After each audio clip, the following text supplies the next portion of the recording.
नमस्कार, मैं हूं वैष्णवी कुमारी और आप सब देख रहे हैं एसीसी न्यूज टुडे।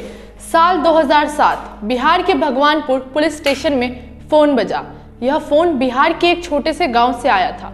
ग्रामीणों ने पुलिस को सूचित किया कि उन्होंने एक निर्दयी हत्यारे को पकड़ लिया है। उन्होंने अपराधी को पकड़ने के लिए पुलिस को गाँव में आने के लिए कहा। पुलिस तुरंत गाँव में पहुंची। इसके बाद पूरे विश्व को एक सीरियल किलर के बारे में पता चला। ग्रामीणों ने एक 8 साल के लड़के जिसका नाम अमरजीत सदा, कुछ रिपोर्टों में अमरदीप सदा को पुलिस के हवाले किया। अमरजीत सदा का जन्म 1998 में बिहार के बेगूसराय जिले में हुआ था। बाद में परिवार मुसहरी गांव चला गया। परिवार बेहद गरीब था और गरीबी में ज़्यादातर दिन बिताए थे। अमरजीत के पिता एक गरीब किसान थे। जब ग्रामीणों ने पुलिस के हवाले बच्चे को किया तब पुलिस ने ग्रामीणों को फटकार लगाते हुए पूछा था कि इतने कम उम्र का लड़का कैसे जघन्य अपराध कर सकता है। हालांकि ग्रामीणों से सच्चाई जानने पर पुलिसकर्मी हैरान रह गए। पुलिस वालों को भरोसा नहीं हो रहा था कि गांव में जो हत्याएं हुई उसके पीछे यह लड़का था। वहीं जब खुद इस बच्चे ने पुलिस को बताया कि उसने ही कत्ल को अंजाम दिया है तो उसके भी होश उड़ गए। पुलिस को सबसे ज्यादा हैरानी इस बात से थी कि अमरजीत की शिकार 6 महीने की बच्ची थी। चुंगचुंग देवी नाम की एक महिला ने घर का काम करने के लिए घर लौटने से पहले पास की प्राइमरी स्कूल में अपनी सोती हुई बेटी को लिटा दिया था। हालांकि जब वह स्कूल वापस आई तो मां को अपनी बेटी खुशबू का पता नहीं चला। तब तक अमरजीत पहले ही छोटी खुशबू को मौत के घाट उतार चुका था।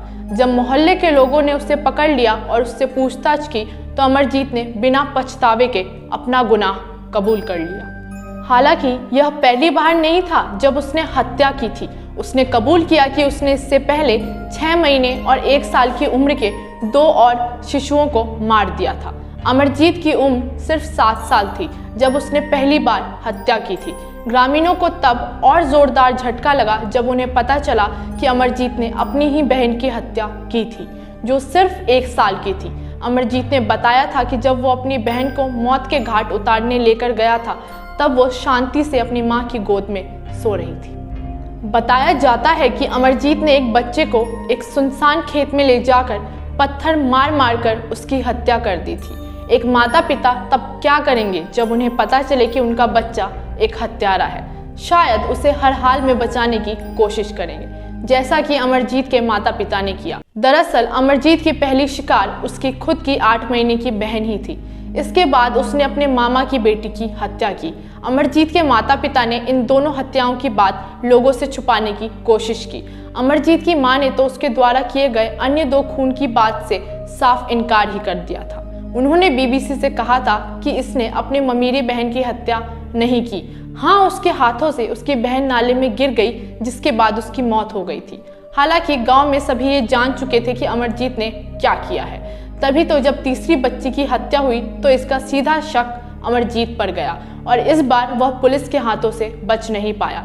इसके माता पिता ने घर की बात को घर में ही दबाने की कोशिश की जिसका परिणाम तीसरी बच्ची की हत्या के रूप में सामने आया।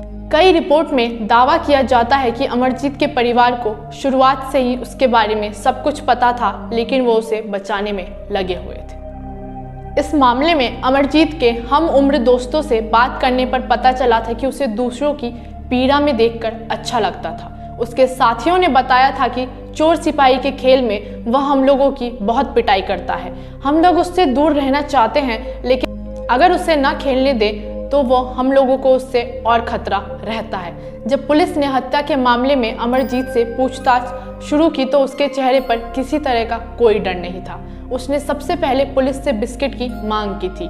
हाथ में बिस्किट का पैकेट मिलते ही उसने मुस्कुराते हुए कहा था, बच्ची स्कूल में सोई थी, मैं उसे वहां से ले आया और मैदान में लाकर खपड़ा से उसके सिर पर मारने लगा। उसने तब तक बच्ची के सिर पर खपड़ा से मारा जब तक वह मर नहीं गई। उसने आगे बताया कि मारने के बाद मैंने इसे खेत में रख दिया। उसकी मां ने खोजा तो मैंने उसे बता दिया कि उसे कहाँ रखा था। जब पूछा गया कि उसे क्यों मारा तो इस सवाल के जवाब में उसने बेपरवाही से कहा, बस मार दिया। पुलिस ने सदा की बताई बातों को तुरंत जांच की और पाया कि वह सच कह रहा है। पुलिस भी हैरान थी। भगवानपुर थाना के प्रभारी शत्रुघ्न कुमार ने बीबीसी को बताया था कि अपने लंबे पुलिस करियर में पहली बार मेरा पाला ऐसे बच्चे के साथ पड़ा है जो आत्मविश्वास से भरा है। इसी वर्दी का कोई खौफ नहीं, डांटने का भी उस पर कोई असर नहीं होता। उसे ना तो कोई गम है और ना ही कोई पश्चाताप। इसके द्वारा हत्या की गई बच्चियों में सबसे अधिक उम्र की बच्ची 8 महीने की थी। इसका कारण कभी स्पष्ट नहीं हो पाया कि ये केवल बच्चियों को ही क्यों अपना निशाना बनाता था, लेकिन कुछ विशेषज्ञों का कहना है कि बच्चियां विरोध नहीं कर सकती और उन्हें मारने में आसानी होती होगी, इसलिए अमरजीत बच्चियों को निशाना बनाता था। इस भयावह हत्याकांड ने मीडिया सहित मनोचिकित्सकों का ध्यान भी अपनी तरफ खींचा था। इस केस पर अध्ययन करते हुए एक मनोचिकित्सक शमशाद हुसैन ने कहा था कि अमरजीत एक सैडिस्ट की तरह जिसे दूसरों की पीड़ा देखकर आनंद आता है। मनोविज्ञान से जुड़े एक अन्य सदस्य ने कहा था कि अमरजीत को अच्छे बुरे की पहचान ही नहीं है।